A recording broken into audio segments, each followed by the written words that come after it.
Alright guys, we are back for 2D art part 3, how to do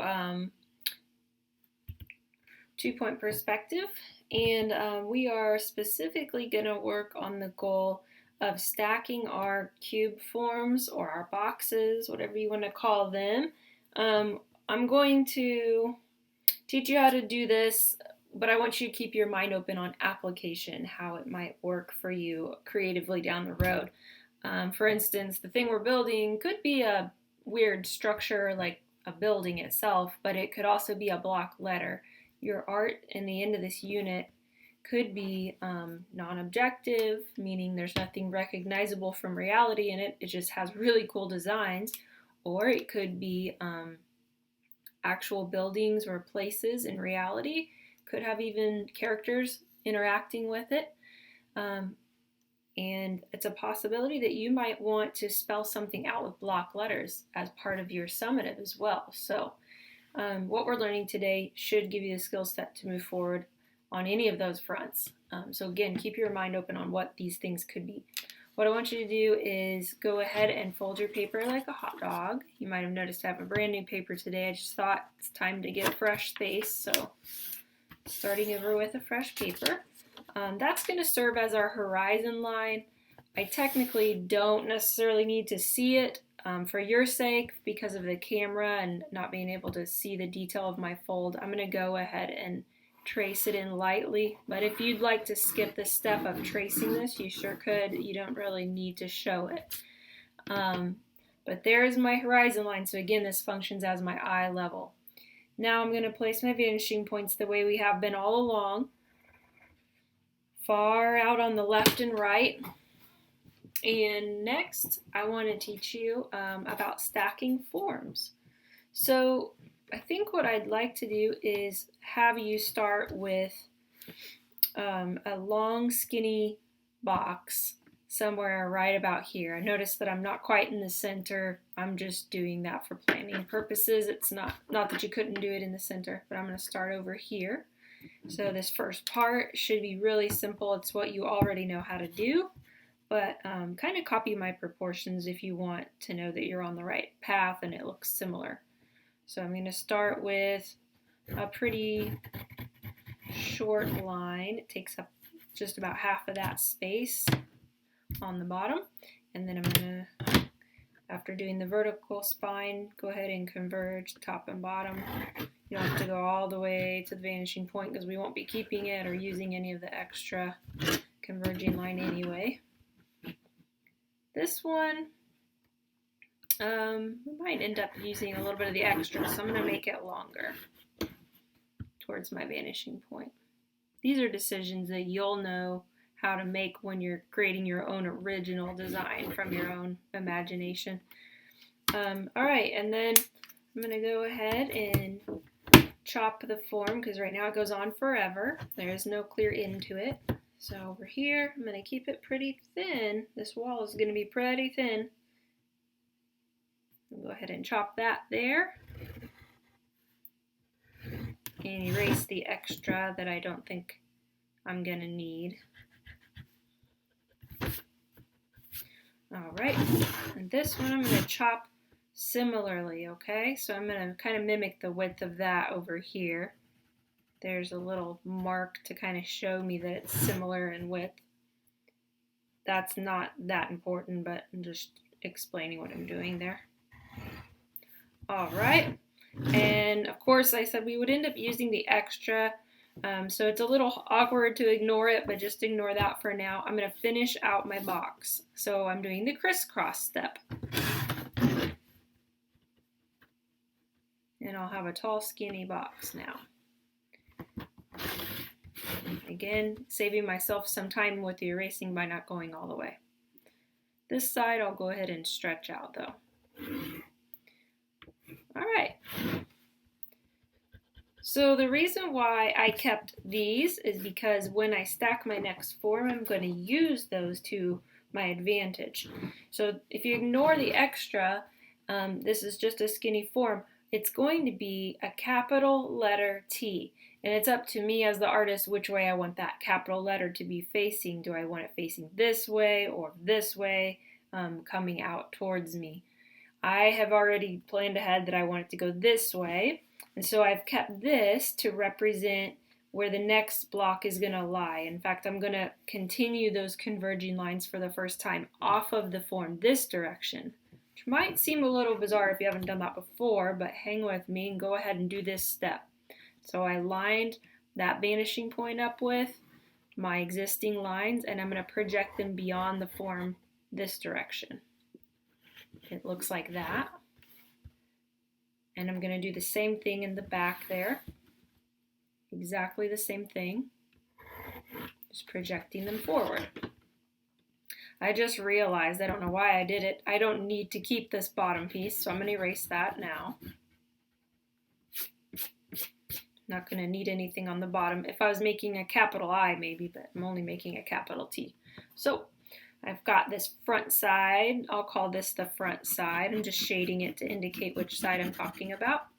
And now I'm going to finish out the piece I'm on. So when I'm doing block lettering, I might be thinking about, how wide do I want the T to be, for instance.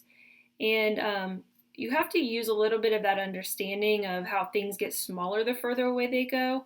So as I end this side of it, knowing that it's nearer to me than that side of the T, it's okay for this side to actually be a little shorter. If I were to take a ruler and measure them equally and I made them match, it would actually look wrong because we know that logically that side is getting farther away than this side is. It should look smaller.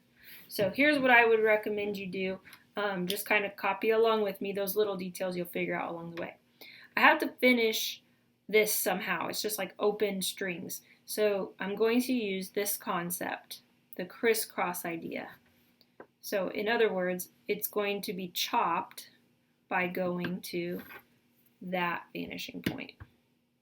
If you're ever unsure of what line is going to solve your problem, you really just have to realize there's only 3 choices. For that right there, I could have tried going here to create that, but it would have done nothing, right? I would have just been going right in line with what I already have. I could have tried a vertical, but if I did that, I think you'd find it looked really odd too. So right now I have this. And then I'm going to go ahead and do the same thing over here.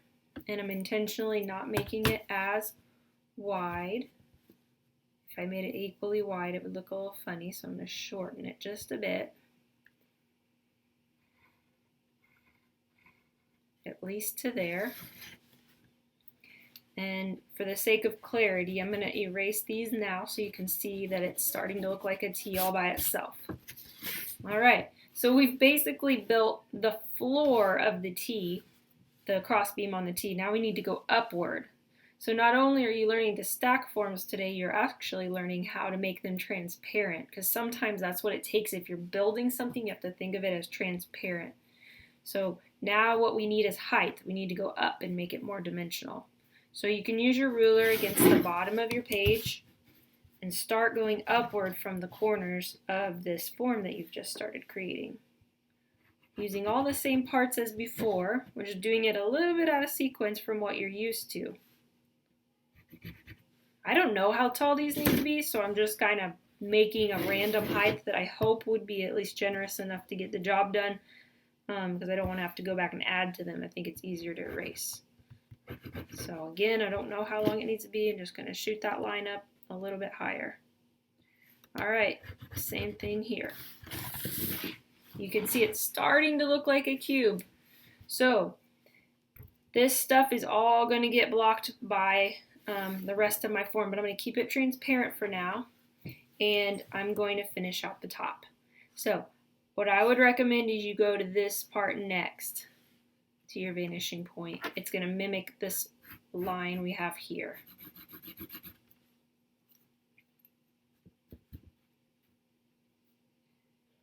So I'm lining up that vertical, hitting it across this vertical, and if I were to keep going, it would go all the way to that vanishing point. Doing the same thing in the back.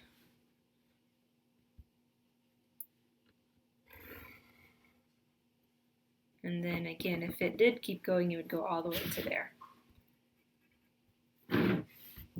The last and final thing, it's almost like I have a catwalk. Someone could walk in across there and look out.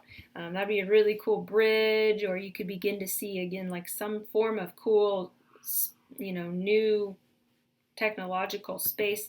If you flip the whole thing upside down, not to disorient you, but you could think of it as a different platform or some kind of, I don't know, right now I'm imagining like a stove right here with a kitchen, and this is like the oven range that hangs over it. So whether you're into interior design or exterior concepts or just really cool illusions and fictional places, you can do so much with perspective. It's almost fun to just kind of play around with it and see what it comes up with on its own in your imagination.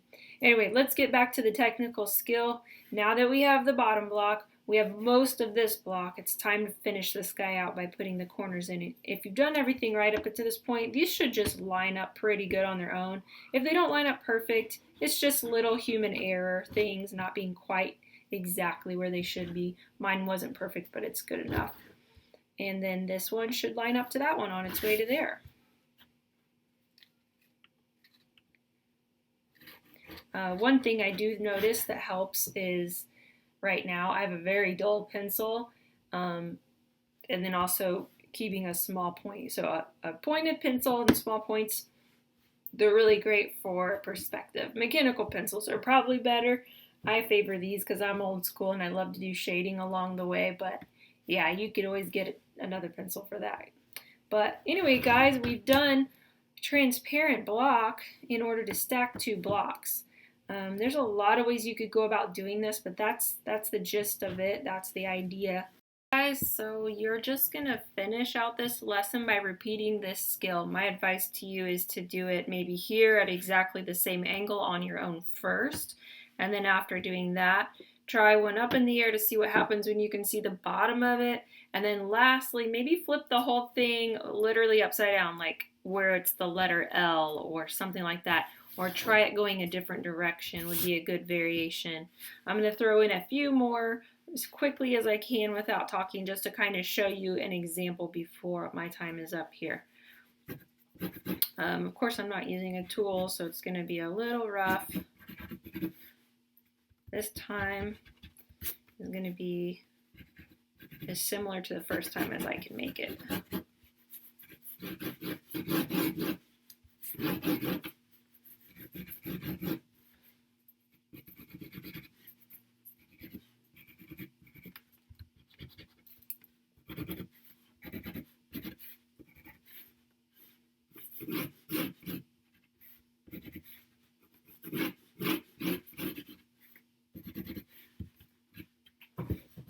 Pointing to that vanishing point, and there's a very rough example of the same thing. I'll kind of turn it solid now that I'm done. Alright, so there's a very rough one. Of course, I want you guys to use your tool, make it look really good, but there's a repeat. And then maybe, like I was suggesting, you do another one up here, see what happens when it's going to be exposed at the bottom. You can also flip the direction it's facing, so I'll do both. So first thing would be the spine of the bottom piece going both directions. Bottom crisscrosses. Okay, so we've got that. And then since I'm doing the T facing this way this time, I'll shade that side. And I'm going to go ahead and throw in the cross beam. And I'll line it up with those two corners. Project that one down to this vanishing point. Vertically up, projecting down to this vanishing point, going down to that vanishing point, vertical. All right, and then the goal would be to do something wildly different here that really, really pushes your brain to think about perspective. Like I said, maybe do like the letter L or something. I'm actually going to use those lines to see if I can throw one in real quick before my time's up.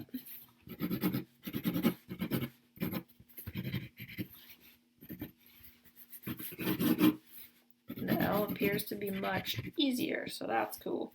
Alright guys, that's it. Have some fun with this stuff. Stack forms.